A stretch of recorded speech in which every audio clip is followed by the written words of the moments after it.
না, এখন তৈরি করবে ভারতের মাটিতে বাবরি মসজিদ, এখন কবর থেকে বাবর উঠে এসে ওকে হুমকি দিচ্ছে কিনা জানা নেই। এই ধরনের কথা বলে বাজার গরম করতে চাইছেন হুমায়ুন, মমতা, এরা একই টিমের হয়ে খেলছে, এরা সবাই হিন্দু বিরোধী টিম এবং তার বিরুদ্ধে আমাদের লড়াই। যত আরব থেকে আসছে টাকা, এখন বাবরি মসজিদ তৈরি করবে, আসলে পুরোটাই তো হচ্ছে পাকিস্তানের প্ল্যানে। মনে করে দেখুন, এপ্রিল মাস পাকিস্তানের সংসদে দাঁড়িয়ে পাকিস্তানের সাংসদরা বলছেন এবছরের মধ্যে বাবরি মসজিদ তৈরি করব ভারতবর্ষে, এবং বলছে টাকা পাঠাবো আমরা, ইট পাঠাবো আমরা এবং আজান দেবো আমরা। তাহলে কি পাকিস্তানের কথায় মমতার শাসনে মসজিদ তৈরি হচ্ছে, বাবরি মসজিদ?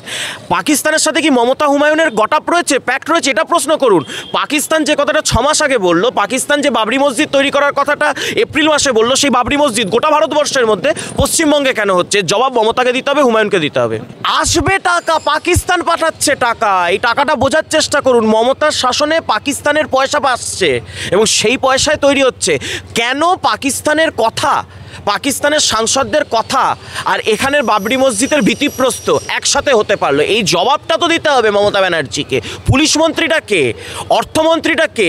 ইকোনমিক অফেন্স উইংটা কার হাতে রয়েছে? অর্থমন্ত্রী তো চন্দ্রিমা ভট্টাচার্য। মমতা ব্যানার্জি দেখেন, তাহলে বাজেট তো মমতা ব্যানার্জি দেখেন। কে বলেছে? কোন হিন্দু থ্রেট কল দেয়? কোনো হিন্দুকেই বদনাম করছেন মমতা ব্যানার্জির, যেহেতু এই চটিচাটা তো এটা, ওই জন্য হিন্দুকেই বদনাম করতে যায়। এদের টার্গেটই হচ্ছে হিন্দু, হিন্দুদেরকেই বদনাম করবে, হিন্দুদের বিরুদ্ধেই বলবে, কোনো হিন্দুর কিছু নেই। হ্যাঁ, আমরা বলেছি বাংলার মাটি বা ভারতের মাটিতে বাবরের কোনো স্থান নেই। মসজিদ বানান না, 100টা মসজিদ বানান, বাবরের নামে কেন? কালামের নামে বানান, নিজের বাবার নামে, আব্বার নামে বানান। বাবর আপনার আব্বা কবে থেকে হলো?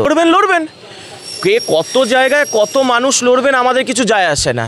সমস্ত ইসলামপন্থী, মৌলবাদী, বামপন্থী সব এক জায়গায় আসছে, আমরা দেখতে পেয়েছি। একদিকে হুমায়ুনকে প্রেম প্রস্তাব সেলিম পাঠাচ্ছে, অন্যদিকে ওয়েসি পাঠাচ্ছে, অন্যদিকে অধীর চৌধুরী পাঠাচ্ছে। এখন হুমায়ুন হয়ে গেছে সমস্ত সেকুলার এবং ইসলামপন্থীদের প্রেমিকা। সেই ওই প্রেমিকার মতো সবাই তাকে লাভ লেটার লিখছে। এটাই তো দেখে লজ্জার লাগলো যে আজকে মোহাম্মদ সেলিম যে নাস্তিকতার কথা বলে, যে বামপন্থার কথা বলে, সে কেন হুমায়ুনকে আজকে লাভ লেটার লিখছে? এই প্রশ্নের জবাব সিপিএমকে দিতে হবে।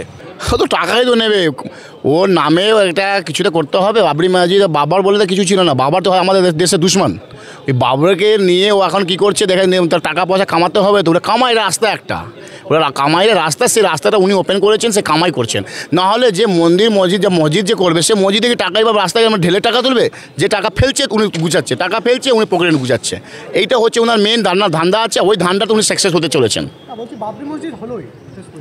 বাবরি মসজিদ কোথায় হলো? বাবরি মসজিদ হবে না, উনি বাবরি মসজিদ জীবনেও হবে না। বাবরি মসজিদের জন্য উনি কিছু টাকা কামানোর জন্য একটা রাস্তা খুলেছেন, সেই রাস্তাতে উনি চলছেন, সেই রাস্তা ওনার খুব ভালোভাবে কাটুক, আমরা সে চাই।